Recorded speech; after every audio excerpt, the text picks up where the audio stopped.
મને વિષય આપવામાં આવ્યો છે કે કેટલાક ઐતિહાસિક સંદર્ભ સાથે વાત કરું તો આદિવાસી એટલે કોણ? આદિ એટલે અનાદિકાળથી અને વાસી એટલે રહેનારો, એટલે સૌથી જો પહેલો રહેનારો હોય તો કોઈ સમાજ હોય તો એ આપણો આદિવાસી સમાજ છે. તો મારો સામાન્ય રીતે એ પ્રશ્ન થાય છે કે ક્યારથી રહેવા વાળો આદિવાસી સમાજ? વડીલો, ભારતમાં એક વાત ચાલે છે કે 65,000 વર્ષ પહેલા આફ્રિકન લોકો ભારતમાં આવ્યા હતા. શું વાત ચાલે છે? 65,000 વર્ષ પહેલા ભારતમાં આફ્રિકન લોકોથી આવ્યા હતા. તો શું આપણે માનવું કે એ લોકોના વંશજ છે? નહીં, આપણે તેઓના વંશજ નથી. તો શું છે આગળનો ઇતિહાસ? અભી નર્મદા ઘાટી વિસ્તારમાં ફતુલોરા ગામમાં માનવ શરીરનો એક અવશેષ મળેલ છે, મસ્તકનું. એવું કહેવાય છે કે દુનિયાનું સૌથી પ્રાચીન માનવ શરીરનું અવશેષ છે, જેને હોમિનિડ કહેવામાં આવ્યું છે, જેને નર્મદા માનવ કહેવામાં આવ્યું છે, જે 65,000 વર્ષ પહેલાના સમયની વાત છે. કેટલાક એન્થ્રોપોલોજીસ્ટ, કેટલાક હિસ્ટ્રીકલ લોકો, ઐતિહાસિક લોકો એવું કહે છે કે લગભગ 20 લાખ વર્ષ પહેલા ભારતમાં આદિવાસી સમાજ ભટકતું જીવન, શાયરૂપથી જીવન અથવા જંગલોમાં જીવન શિકાર કરીને જીવન જીવતો હતો. એટલે આપણે ભારત દેશના મૂળ નિવાસી છે. આ એક મહત્વનો ઐતિહાસિક ઘટના છે. એક બીજી એક ભીમબેટકા મધ્યપ્રદેશમાં આવેલું છે. ભીમબેટકામાં લગભગ 500 કરતા વધારે ચિત્ર મળી આવેલા છે, જે આપણા પૂર્વજોએ પ્રાકૃતિક રંગમાં દોરેલા છે. તે કોના પૂર્વજે દોરેલા એ એક રિસર્ચ વિષય છે. આપણે બધું જોવું પડશે. એ પણ લગભગ એ પ્રાચીન સમયની વાત છે, પાષાણ યુગની વાત છે. એટલે આપણો સમાજ એ સૌથી પ્રાચીન સમયગાળાથી રહેનારો આદિવાસી સમાજ છે. આજે 5/11/2011 નો સુપ્રીમ કોર્ટનો જજમેન્ટ ઉઠાવેલું વાંચ્યો. શું કહે છે?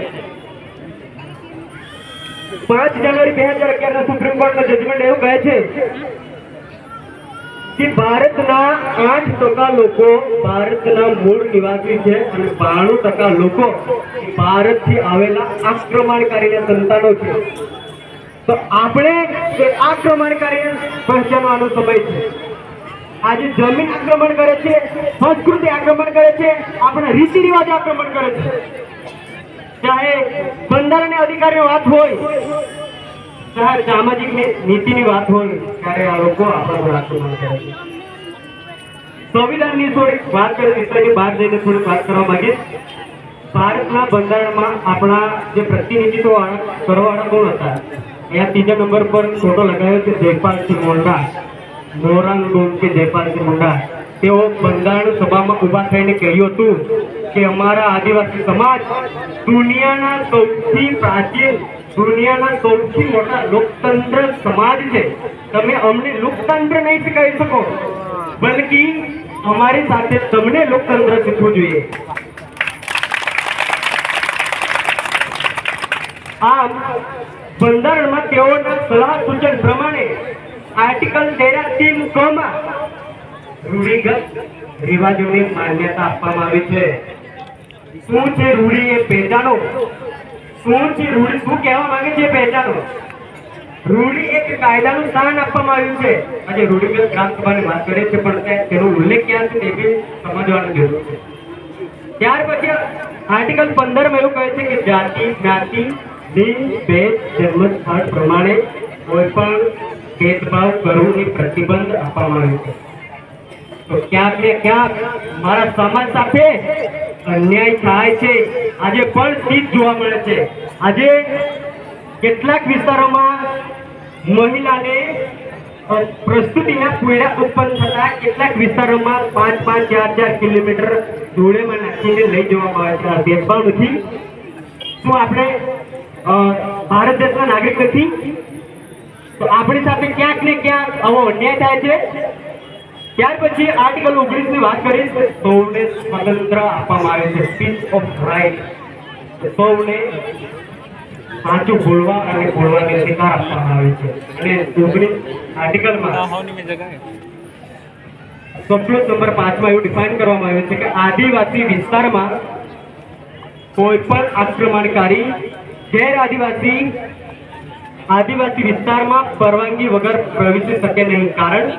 કારણ કે આદિવાસીની સંસ્કૃતિ અને આદિવાસીની રીતિ રિવાજ તેઓને સંરક્ષણ માટે કેટલીક નિયંત્રણ કરવામાં આવ્યું છે. એટલે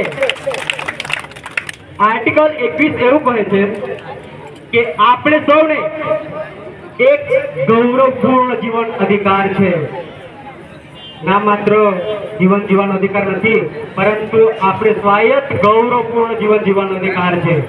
એટલે આ સૌ હું યુવાઓને આજથી એક સંકલ્પ લઈ જાઉં અહીંયાથી કે આપણે સૌ એક સમાજ માટે સારી દિશામાં કામ કરીશું. અને હું અહીંયા મારી વાણીને વિરામ આપું છું. અસ્તુ. જોહાર. ખૂબ ખૂબ ધન્યવાદ.